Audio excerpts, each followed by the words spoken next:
Halo semuanya, perkenalkan kami dari kelompok 5 pengantar pemrograman Program Studi Teknologi Sains Data Sekolah Teknologi Maju dan Multidisiplin Universitas Airlangga. Pada kesempatan kali ini, kami akan membahas mengenai pemrograman prosedural dengan Python.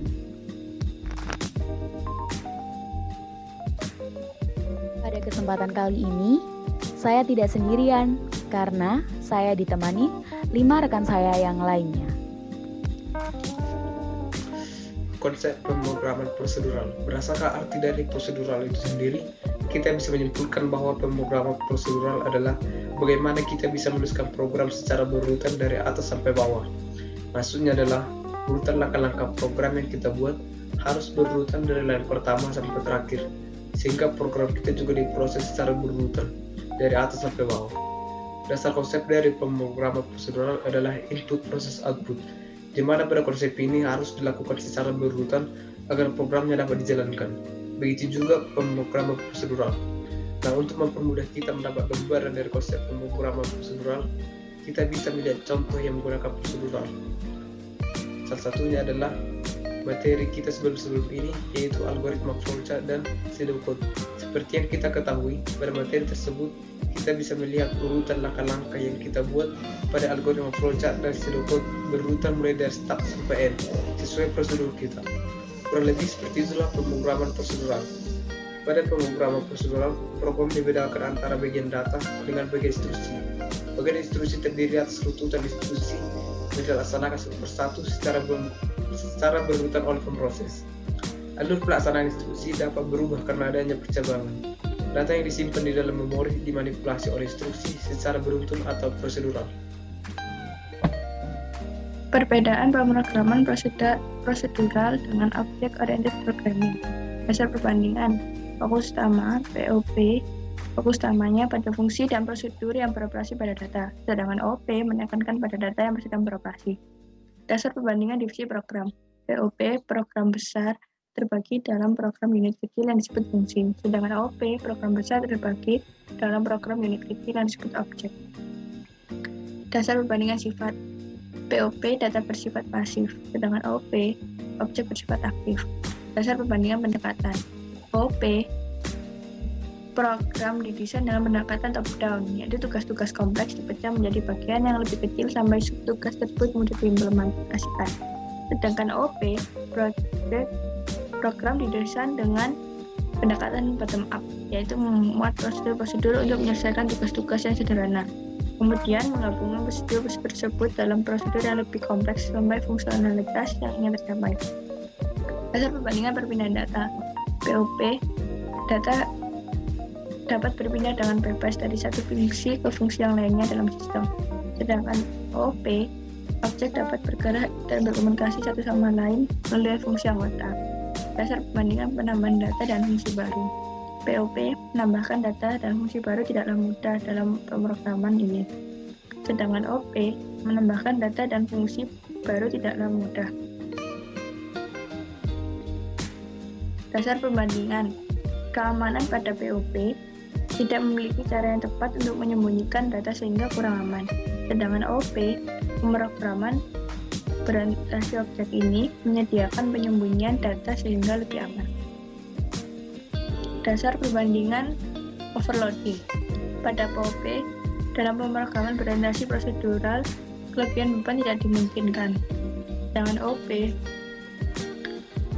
overloading dalam bentuk function overloading dan operator overloading dimungkinkan. Dasar perbandingan atribut paling penting. Pentingnya tidak diberikan pada data, tapi pada fungsi serta urutan tindakan yang harus dilakukan itu pada OP. Sedangkan OP yang penting diberikan pada data daripada prosedur atau fungsi karena ia bekerja sebagai dunia nyata. Lalu dasar perbandingan kelas virtual. Pada POP tidak ada konsep kelas virtual. Sedangkan OP, konsep fungsi virtual muncul selama inheritance atau pewarisan. Dasar perbandingan mode akses. Dalam POP, tidak ada pemaksesan khusus untuk mengakses atribut atau fungsi dalam program. Sedangkan OP, dalam pemrograman ini ada 3 mode pengaksesan, yaitu public, private, protected, yang digunakan sebagai bagian akses untuk mengakses atribut atau fungsi. Dasar perbandingan kode dapat digunakan kembali. POP tidak ada fitur seperti itu dalam pemrograman itu. Sedangkan OP, kode yang ada dalam pemrograman berorientasi objek dapat digunakan kembali dengan fitur yang disebut pewarisan. Lalu dasar perbandingan ukuran masalah. POP tidak cocok untuk memecahkan masalah besar, sedangkan OP sangat cocok untuk memecahkan masalah besar. Dasar perbandingan akses data. Dalam POP, sebagian besar fungsi menggunakan data global untuk berbagi yang dapat diakses secara bebas dari fungsi ke fungsi dalam sistem. Sedangkan OP, data tidak dapat berpindah dengan mudah dari satu fungsi ke fungsi lainnya. Ia dapat tetap bersifat publik atau private, sehingga tidak dapat mengontrol akses data. Dasar perbandingan contoh. Contoh-contoh POP yaitu COBOL Turbo, Prolog Pro Language, C, Pascal, Delphi, Borland Delphi, Fortran, dan VB. Sedangkan OP, Visual Fox Pro, Java, C++, Visual Basic.NET, Simula, Smalltalk, Ruby, Python, PHP, C#, Eiffel, dan Perl. Lalu selanjutnya ada operator beraddition. Yang pertama adalah aritmatika, digunakan untuk melakukan operasi matematika. Contohnya adalah X plus Y. Lalu yang kedua ada perbandingan, digunakan untuk membandingkan dua buah nilai. Contohnya adalah X lebih kecil dari Y. Yang ketiga ada penugasan, digunakan untuk membagi nilai ke variabel. Contohnya C sama dengan A plus B, menugaskan A plus B ke dalam C. Lalu yang keempat ada logika, digunakan untuk melakukan operasi logika. Contohnya adalah X and Y. Lalu yang kelima ada bitwise, digunakan untuk melakukan operasi bit terhadap operan. Contohnya adalah X dan Y sama dengan 0 dan ditulis dalam kode biner. Lalu yang keenam ada identitas, digunakan untuk memeriksa apakah dua buah nilai atau variabel berada pada lokasi memori yang sama. Contohnya adalah X is true. Lalu yang ketujuh ada keanggotaan, digunakan untuk memeriksa apakah suatu nilai atau variabel merupakan anggota atau ditemukan di dalam suatu data. Contohnya adalah 5 in X. Lanjut. Selanjutnya yaitu tipe data dasar pada Python. Tipe data dasar pada Python dibedakan menjadi 4, yaitu boolean, string, number, dan list. Yang pertama yaitu tipe data boolean.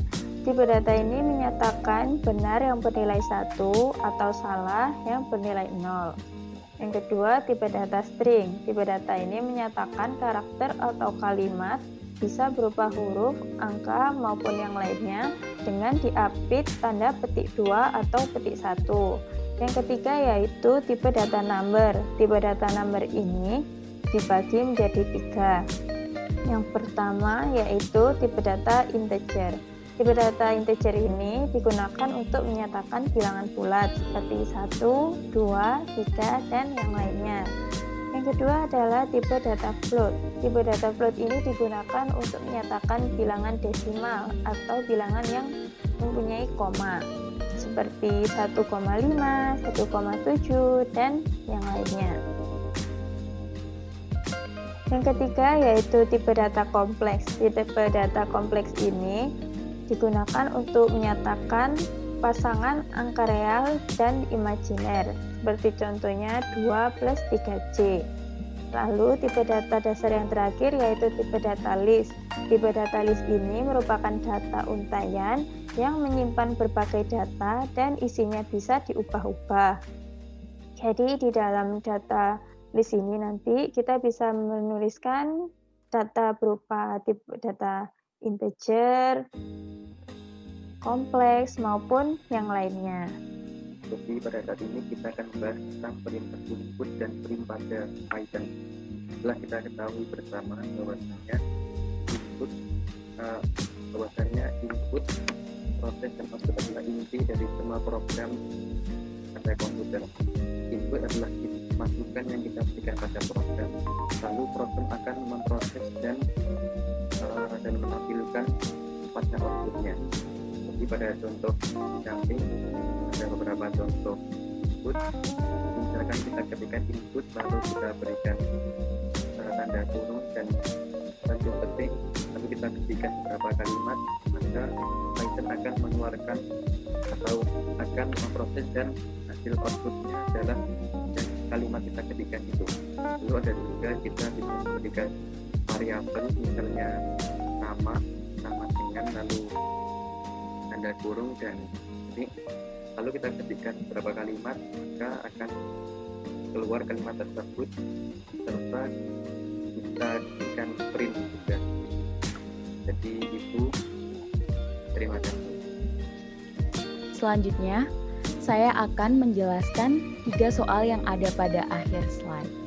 Pada soal pertama, program meminta user untuk memasukkan nama, tanggal lahir, lalu output yang didapatkan adalah halo, nama, umurmu hari ini adalah berapa tahun.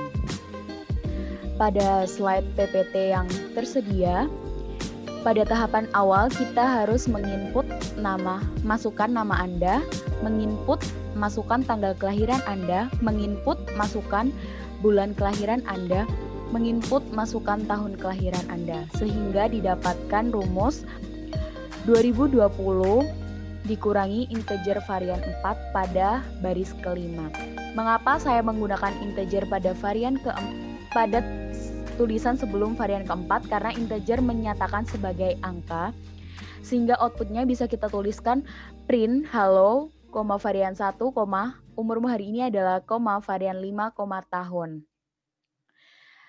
Pada baris yang bawah dapat kita ketahui masukkan nama Anda Tiur Mutiara Raviani, masukkan tanggal kelahiran Anda 05, masukkan bulan kelahiran Anda Februari, masukkan tahun kelahiran Anda 2002, sehingga output yang kita dapatkan adalah halo Tiur Mutiara Raviani, umurmu hari ini adalah 18 tahun. Selanjutnya soal yang kedua yaitu program meminta user untuk menginput alas dan tinggi segitiga siku-siku, sehingga output yang didapatkan adalah panjang sisi miring. Dapat kita ketahui rumus panjang sisi miring atau C2 sama dengan A kuadrat, C kuadrat sama dengan A kuadrat plus ditambah B kuadrat, atau C sama dengan akar A kuadrat ditambah B kuadrat. Untuk kali ini bagian atas sendiri kita menuliskan import matematika, di mana agar program dapat menggunakan semua fungsi yang ada pada modul matematika. Tahapan yang pertama yaitu integer input ala segitiga, integer input tinggi segitiga. Mengapa saya menggunakan integer? Balik lagi karena integer berfungsi sebagai menyatakan bahwa itu adalah angka. Setelah kita menginput dua bilangan tersebut, dapat kita lihat pada baris ketiga yaitu varian 1 dipangkatkan 2 ditambah varian 2 pangkat 2. Sesuai rumusnya tadi A kuadrat tambah B kuadrat. Di sini bintang 2 berfungsi sebagai pangkat 2. Pangkat berfungsi sebagai pangkat. Sehingga dapat kita lihat pada rumus selanjutnya yaitu mat SQRT varian 3, di mana itu adalah akar dari varian 1 pangkat 2 ditambah varian 2 pangkat 2, atau dalam rumusnya dapat kita ketahui C sama dengan akar A kuadrat ditambah B kuadrat. Output yang dapat kita tuliskan adalah print varian 4. Sehingga pada baris bawahnya kita dapat mengetahui berapa panjang sisi miring segitiga apabila alas segitiga diketahui 10 dan tinggi segitiga diketahui 12.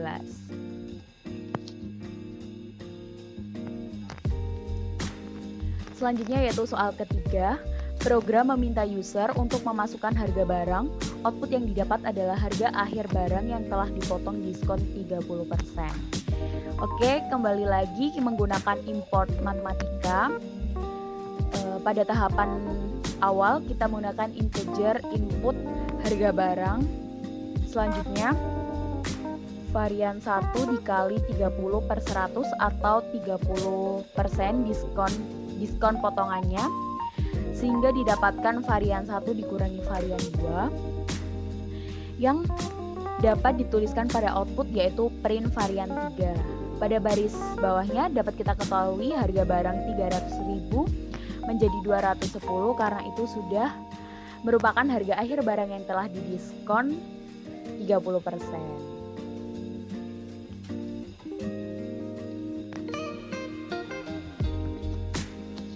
Terima kasih kami sampaikan kepada semua pihak yang sudah menonton video kami. Semoga video kami bermanfaat. Terima kasih.